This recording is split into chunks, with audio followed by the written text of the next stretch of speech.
What makes some fantasy novels unputdownable from the very first sentence? Hey guys, it's Jim Wilbourne, author of the Continuer Chronicles. A few months ago, I asked you guys, what are your favorite opening lines from fantasy novels? You responded on Facebook, Twitter, and Discord, and I love so many of your top picks. Today, we'll look at some of your favorite opening lines from fantasy novels and talk about what makes them so compelling. For me, there are 5 things that make the first line of a book masterful. The first line doesn't necessarily have to do all of these things, but doing just one of them can really make me want to keep reading. The first technique is used in a lot of genre fiction. It's called in medias res, which is Latin for in the midst of things. Essentially, the author will drop the reader in the middle of an event without any preamble, forcing us to catch up. This is probably one of the most popular techniques for storytellers when beginning a story. Kip crawled toward the battlefield in the darkness, the mist pressing down, blotting out sound, scattering light. This is a great example of in medias res because it drops us right into the action. Kip is crawling toward the battlefield. The supporting clauses, the mist pressing down, blotting out sound, and scattering starlight all present a sense of danger. This line raises questions about what Kip has gotten himself into, and really prompts me to read on to discover the answers. The building was on fire, and it wasn't my fault. Again, we're dropped right into the story with virtually no preamble. The conflict is clear from the beginning. There's a fire, and our protagonist might be blamed for it. Simple, elegant, brilliant. I was about to die. Worse, I was about to die with bastards. This one is similar to Jim Butcher's in that it immediately establishes a conflict already in progress. And when he adds the line, worse, I was about to die with bastards, the author adds a whole new layer to the situation that makes continuing to read nearly irresistible. And like the previous examples, it also nails a second technique simultaneously: mystery. A mystery or a question is the second potential ingredient of a captivating opening line. It's pretty straightforward, really. When an author presents a line that tickles our curiosity, we can't help but to feel that rush of excitement, eager to unravel the answer and savor that delightful sense of reward. It's like a little dopamine boost that keeps us hooked, and we can't resist the satisfaction of diving deeper into the story for that sweet, satisfying payoff. How does the opportunity ever arise for one person to alter the destiny of the world? In this line, the author asks a question that sets up the context for the story he's about to tell. How does one person alter destiny? It's an implicit promise to the reader that reading on will answer that question.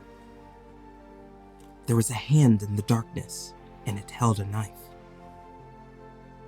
Neil Gaiman is a master at his craft, and like Jackson, he knows the power of a good mystery. Whose hand is it? Why is it holding a knife?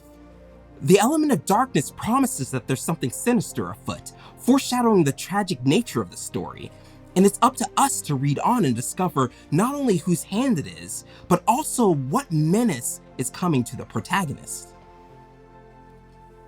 The palace still shook occasionally as the earth rumbled in memory, groaned as if it would deny what had happened. I'm glad that one of you picked this one. I didn't want to do this without including one of my favorite authors. We don't know why the palace is shaking, but the author is sure to tell us. Jordan uses metaphor to heighten the mystery. Something has happened to change the world irrevocably, something so terrible that the earth itself wants to suppress the memory of it. This mystery is layered and sets a haunting tone, which is yet another characteristic of a good opening line. A good opening line can set the tone for the story, or establish the unique voice of the author or narrator. It's a great way for an author to help us understand what kind of story we're about to read, giving us a reason to read on. Ash fell from the sky. In addition to creating a mystery, this short and simple first line does 2 things for Sanderson. First, the idea of ash falling from the sky sets a tone of darkness from the very beginning, letting us know that we can expect a world that is coated with corruption. Second, its simple and unadorned nature plays into the author's intentionally straightforward prose style. On one otherwise normal Tuesday evening, I had the chance to live the American dream. I was able to throw my incompetent jackass of a boss from a 14th story window. This one has a brilliant setup and payoff structure between its two sentences. It relates to how I'm sure a lot of readers might feel on a normal Tuesday evening after a long day of work. The phrase incompetent jackass gives us a taste of the narrator's voice, and the phrase 14th story window adds an element of humor that tells us a little bit more about the tone. It is important, when killing a nun, to ensure that you bring an army of sufficient size. For Sister Thorn of the Sweet Mercy Convent, Lano Taxis brought 200 men. This one could have easily landed in the first two categories because of how well it fulfills both, but in an incredible stunt of prose, Lawrence also establishes tone, voice, and even character. Well done, sir. I wouldn't expect anything less of an author of your caliber. And speaking of expectations, a good opening line can do a lot to set up expectations for the book's genre. Can we just talk about how consistent my transition game is today? I'm on fire. Hopefully I didn't just jinx it. The cover, title, and category a book is placed in will usually give us a strong signal for the genre. It might even clue us in on the tone and mysteries involved. But it can be useful for an author to give us a bit of that in the first line so we know exactly what kind of story we're in. The man in black fled across the desert, and the gunslinger followed. The name Stephen King on a cover has long been enough to sell a book all by itself, but that fact doesn't stop King from delivering as though you've never heard of him. The first line, though simple, establishes a lot about the genre. The man in black, the desert, and the gunslinger are all big conventions of the Western genre. And though this story isn't a pure Western, it uses many of the conventions and imagery of the Western genre. Moreover, the man in black sets up a fight between good and evil, which lets us know something more about the story. And when King suggests that the story's genre is closely related to a Western, he also establishes an expectation for a theme of freedom. This line does a lot more heavy lifting than initially meets the eye. Apocalypses always kick off at the witching hour. Look who's back, Mr. Butcher. Battleground is book 17 in the Dresden Files, and based on the line we examined earlier, not all of his first lines are making these types of genre promises. The previous example doesn't really make a strong promise about what's going to happen in the story. Well, I could be wrong. I still haven't read the Dresden Files. Technically, it's a crime story, right? So maybe it is when you really think about it. But here we know something significant is coming, and the author lets us know that in the first line. I've watched through his eyes, I've listened through his ears, and I tell you he's the one. Or at least as close as we're going to get. When Card's Ender's Game begins, you may not know who the author is referring to in this, which establishes a strong mystery. But what isn't a mystery is that we're dealing with a Chosen One story. Not only that, but we can also see by the final sentence that this isn't your typical Chosen One. It's not destiny that makes him the Chosen One, and we can't be certain that he has what it really takes. Clearly, Orson Scott Card has what it takes to write a good opening line, and that's one reason why his story has been a trusted masterwork for decades. Wait, was that another segue? Finally, a good opening line serves to let us know that we can trust the author to deliver what we're there for. This one might be a bit more vague, but sometimes how a first line is constructed can put the reader at ease, assuring us that we're in the hands of a master storyteller. The wheel of time turns and ages come and pass, leaving memories that become legend. Legend fades to myth, and even myth is long forgotten when the age that gave it birth comes again.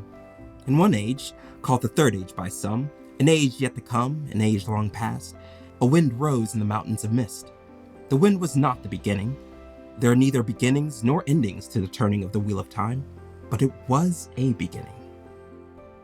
I cheated a little bit by including a whole paragraph, but this passage really makes me feel like I'm in the hands of a master storyteller.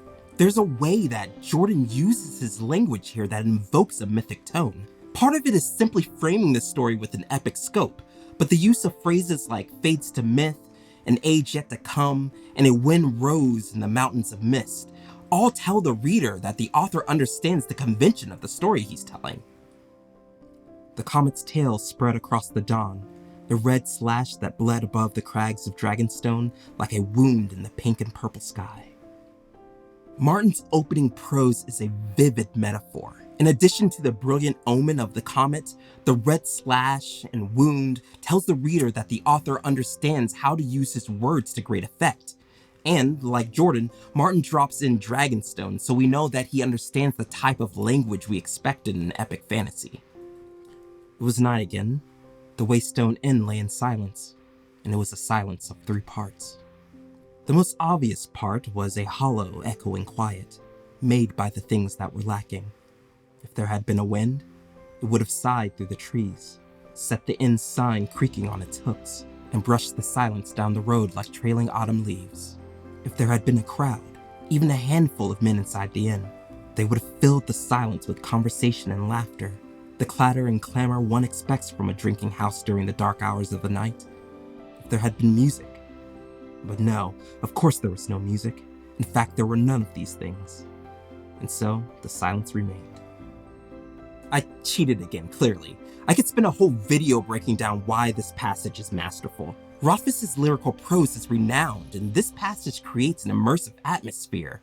You can hear the creaking sign, the rustling of leaves, the attenuating clatter and clamor, and even more, you can feel the weight of the silence. We're drawn into his world, and he sets the bar high for the rest of the story.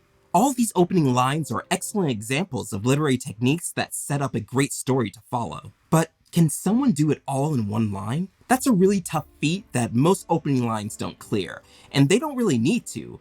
All an opening line needs to do is keep us reading on. But one of you mentioned an opening line that might be doing all these things simultaneously, and I think it's doing it quite well. I killed my first dragon with a blunt sword in the engine block of a 1977 Volvo station wagon. I wouldn't list this one as an obvious example of in medias res, but it only takes a few paragraphs to realize that this line pulls a piece of the story to the fore just before it rewinds to lead you to this mysterious event. And yeah, I think this one raises a mystery or question. A few, really. How did this character find himself battling a dragon? Wait, a sword and a station wagon? How did these two worlds collide? There is definitely tone and voice here. I'm expecting a tale that is fun and often humorous. This leads to genre expectations. I'm expecting both a comedy, but I'm also expecting a fantasy story. Maybe urban fantasy, or perhaps some form of portal fantasy. Trust in the author is relative, but this is such a unique first line that I truly believe the author can keep my attention and deliver a fun experience. Here are a few other first lines you guys loved. What categories do you think these fall into? It was a curious feeling, being trapped in his own mind. Like a house slave sweeping dirt into a pile, Orhalum had heaped together all the earth's horrors and sin. All stories begin because someone was an idiot. From the twisting, smoke-filled clouds, blood rained down. Suri sat alone with the sword across her lap, staring at what most would call a dragon, but which the one-time mystic of Dal Rin saw as a fragment of her broken heart. A well-constructed first line in a fantasy story is like a sparkling gemstone glinting amidst a pile of ordinary rocks. It catches the reader's attention and draws them into a world the author has created. A talented writer crafts their opening line to entice and captivate their audience. The first line sets the tone for the entire story and can determine whether we continue the journey or set the book down. But what do you think? What are the characteristics of a compelling first line in fantasy novels? What are your favorite opening lines in fantasy stories? Let me know in the comments. I'd love to know what you think and discuss it further with you. Oh, and bonus points. When you tell me your favorite fantasy opening line, let me know which one of these techniques you think it matches. If you'd like to support me and this channel outside of liking, subscribing, and hitting the notification bell, you can buy my books. If you enjoy fantasy stories, there's a good chance you'll enjoy mine as well. And I hope you enjoy the first line of the 7th Cadence. You can find a link in the description. And until next time, err on the side of awesome.